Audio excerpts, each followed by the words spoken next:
Well, greetings there, Blade fans. Something new and unusual for you today. Something that is going to be out on the market pretty soon, according to Tier 1 Gear Reviews. And I thank Tier 1 Gear Reviews very much for passing this along. It has seen some exposure on a few different channels, including Bob DeMarco, Knife Junkie, and Beard of Doom, to name just a couple. And this is the folding scythe. I'm going to have you take a look at it while I read a little bit about it and give you some background. Oh, yeah. Look at that. And while you gander at that, I'm going to give you some quick background on this. I've been thanked for temporarily adopting their newest child. I think that's cool. Um, this folding scythe is basically a folding version of a somewhat popular design that Tier 1 released in 2021 and 2022 by the same name, the Scythe. And it was impressively made, start to finish, by Chris from Old Squirrel Knives. And the custom sheaths by Guster Leather. And they were sold out before they could even really run an actual pre-order. So they figured out that it would make sense to follow up with a folder version. And they searched for OEMs and finally landed on Shielden. Yes, good old Shielden, who had come out with some of their own designs several years ago. They are making this. This is a early prototype. The only change I'm told that's going to be done is that this clip you see that's kind of large for the overall size of the knife is going to be replaced by a wire clip. Okay. And he says, ultimately, our main goal with this project was to introduce a budget Pikal folder to the market, something that really doesn't exist, sadly. And I would agree with that. They're all very expensive. Without slacking on the quality of materials in the process. And it's meant to be small, lightweight, fast, and super concealable that will get you out of a pinch. Or it might pinch you. Make no mistake, though, it's a dangerous little so-and-so, and I definitely wouldn't want to be on the business end of it. Price is going to be $60 to $70. It is 154 cm steel, stonewash finish, black micarta handle, polished, nested stainless liners, and caged ceramic bearings. So speaking of bearings, thanks for bearing with me as I read through all of that. And that is the info on the folding scythe. This is not a large knife. This is not meant to be a large knife, although I hear that there may be a larger one in the works once this is released by Tier 1. So I think excellent grind job by Shielden on this. Beautiful stonewash, wickedly sharp edge, and particularly the point. It is the classic Alvia style that you see being made by a number of companies now, including none other than Emerson Knives. And I'm going to show you one that came out recently, made by Tucson Knives, that is somewhat similar in the blade, although much larger. I like just about everything about this knife. At first, when you pick it up, you say, it is just way small. But you know what? I have medium large hands, and I can cap that pommel, and there is no real danger of me cutting myself in this position. But the cool thing is, if I might get out to about there, the cool thing is, this is really a ambidextrous handle. This is a neutral handle. It has kind of a coffin handle shape to it, some of like the old Mel Pardue knives that I had, some of the customs. But if you look very carefully, and I didn't notice this at first, this end is rounded, and that end is chamfered. So when you hold it with the edge in, you can feel that rounded part. To me, that's tactile.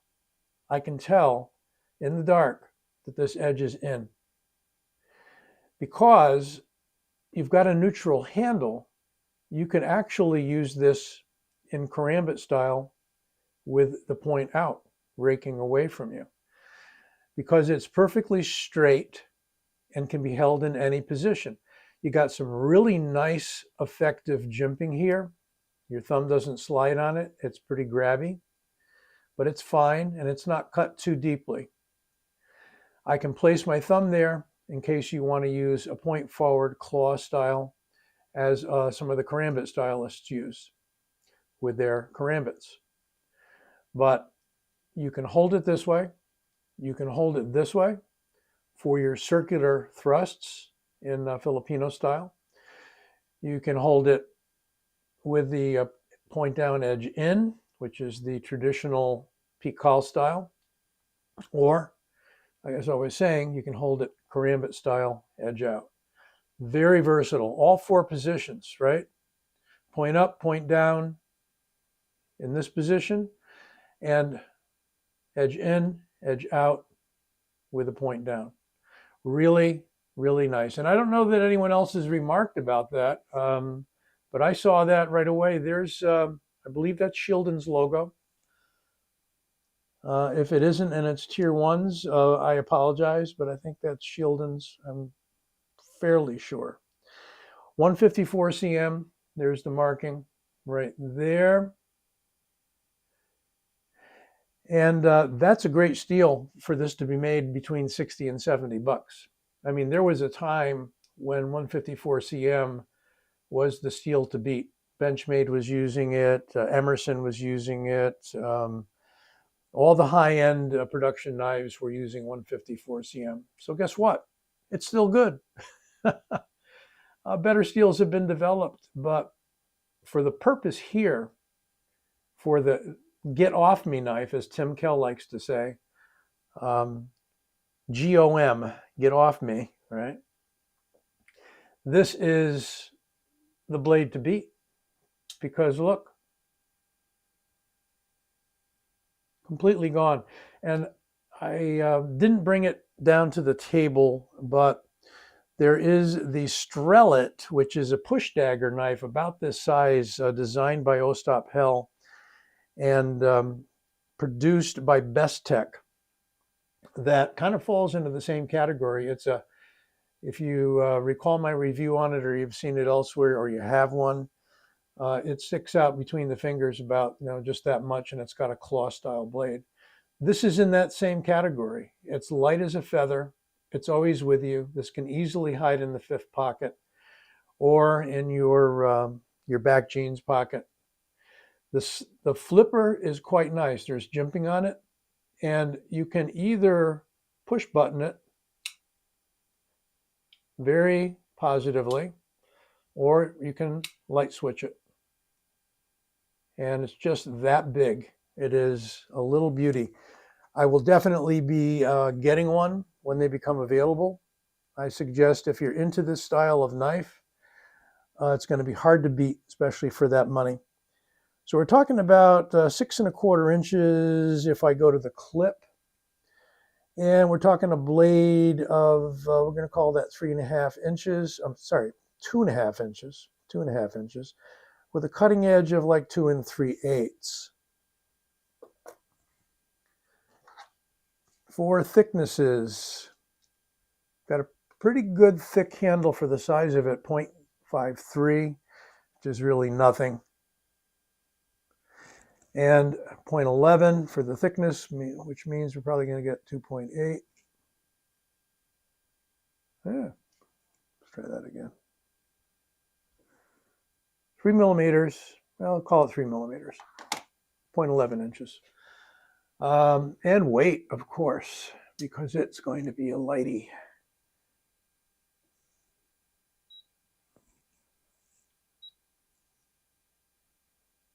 In ounces, 2.1 ounces. Whoa. Yes. negligible in the pocket. You don't even know it's there, or even the hand, until you need it, right? And even in that position, you've got an immediate claw, right? What we call in Kali a sharp finger. Interesting. Let's do some compares. How about we compare it to the original, as far as I know, folding Pikal knife, the Pikal by Spyderco, designed by Southnark.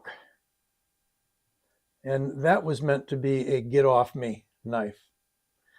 You can see nowadays we've gone to much more of a talon hooked blade, and this being almost straight, kind of looks like a bird with the eye. Of course, we got to have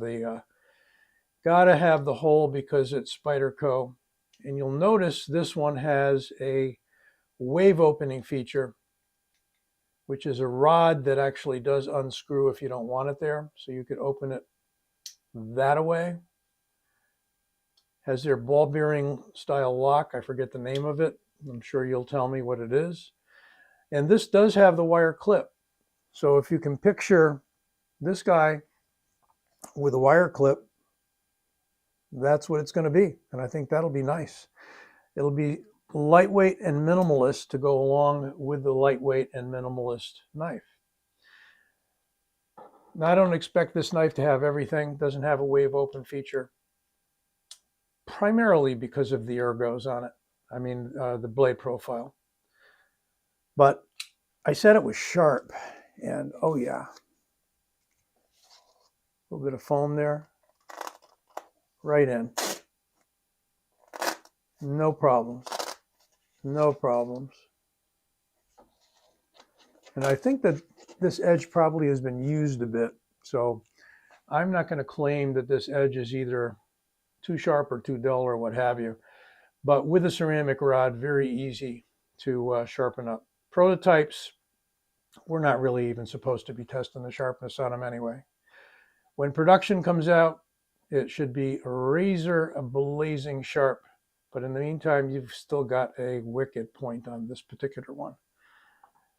Another comparison. I did a review on this recently. Here we go. And that's the TS 348 by Tucson. This one can almost fit in the hollow that's left in the TS 348. And this was designed by Josh Woytko, Woytko. I did a review on it recently. And you can see very much the same sort of blade profile, but much, much larger and much heavier. I heard from Josh, and he was very happy that I did a review on his knife.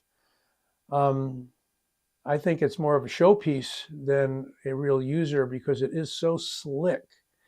The titanium is very shiny, but it's such a looker that, you know, you almost have to give it some exception. And it is highly raised, more so than this even. This is just about right. This thing is raised crazily high. You can see how high it rises above the handle. But there it is for comparison's sake. One of the few folders now that has this same blade profile. How about we do a quick compare with a Griptilian? Yep, Griptilian is ginormous next to the folding Scythe. And one more, which happens to be a fixed blade by a favorite maker of mine, Dirk Pinkerton. This is his Smilodon double-edged, and this is his take on the Pikal style knife. Quite a bit different. He simply raises the whole axis of the blade, although, surprise, surprise, Dirk has come out with a Pikal style, Elvia style knife that I'm going to be reviewing very soon. It arrived yesterday. So Dirk, by the way, did design and have made by Kaiser the inversion, and that's coming out again with a slightly modified format. Well, let me know what you think. I want to thank Tier 1 Gear Review so very, very much for trusting me with this little beauty. I'll tell you, it's hard not to hang on to it. But I am looking forward to getting one of my very, very own. And if you're into Pikal style knives, I strongly suggest that you check this one out. 60 to 70 bucks for 154 cm, and the beautiful workmanship and design on this knife. Nested liners, really nice micarta at this price point. Just crazy good. Thanks again. Hope you enjoyed this review. Don't forget to give it a like and subscribe.